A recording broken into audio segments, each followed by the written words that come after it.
पिछले काफी समय से देखता आ रहा हूँ कि किसी भी विषय की आड़ में राजपूत राजाओं पर प्रश्न खड़ा करने और उन्हें कायर करने वाले बुद्धिजीवियों की जनसंख्या बढ़ रही है। अद्भुत अद्भुत प्रश्न करे जा रहे हैं कि राजपूत वीर थे तो हार क्यों जाते थे, राणा रतन सिंह योद्धा थे तो उनकी पत्नी को आग लगाकर क्यों जलना पड़ गया, और सब घोषित इतिहासकार यहाँ तक कह रहे हैं कि सल्तनत काल के राजपूत शासक इतने अकर्मणी और कायर थे कि मुस्लिमों का प्रतिरोध तक नहीं कर सके। सोचता हूँ कि क्या ये देश सचमुच इतना कर्तव्यनीय है कि राजपूतों को कायर कह दे। सन 726 ईस्वी से 1857 ईस्वी तक सैकड़ों नहीं हजारों बार सामने हार देखने के बाद भी लाखों की संख्या में मैदान में उतरकर शीश चढ़ाने वाले राजपूतों पर यदि हम प्रश्न खड़ा करें तो हमें स्वयं सोचना होगा कि हम कितने नीचे गिर चुके हैं। आप कहते हैं कि हारे क्यों, तो श्रीमान शिकारी और शेर के युद्ध में शिकारी लगातार जीता रहा है, तो क्या इससे शेर कायर सिद्ध हो गया? नहीं श्रीमान, शेर योद्धा होता है और शिकारी कुर। राजपूत योद्धा थे और अरबी आक्रमणकारी कुर पशु। राजपूतों के अंदर मनुष्यता थी, तुर्कों के अंदर रक्त पीने की हवस। और यदि सच में आपको लगता है कि तुर्कों अरबों के सामने राजपूत बिल्कुल भी प्रभावी नहीं रहे, तो आप दुनिया की अन्य प्राचीन सभ्यताओं की ओर निगाह फेरिए और खोजिए कि मिस्र के फराओं के वंशज कहाँ हैं।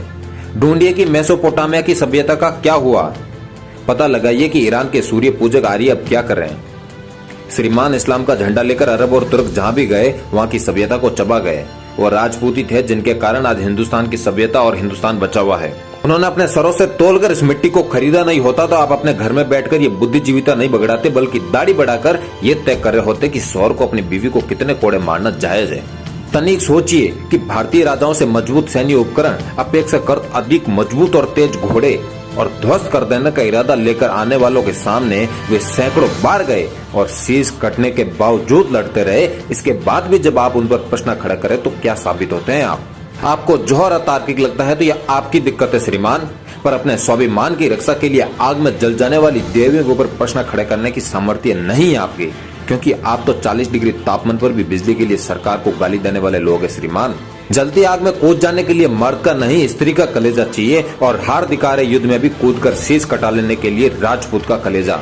दूसरों की छोड़िए, जिन चंद राजपूतों को आप मुगलों की समर्थन करने के कारण गाली देते और गद्दार कहते हैं, एक बार उनका इतिहास पढ़ लीजिए। उनके पुरखों ने भी 20 बार इस राष्ट्र के लिए सर कटाया था। आज भी किसी राजपूत लड़के के खानदान का पता कीजिए, मात्र 3 से 4 पीढ़ी पहले उसके घर में कोई न कोई बलिदानी मिल जाएगा।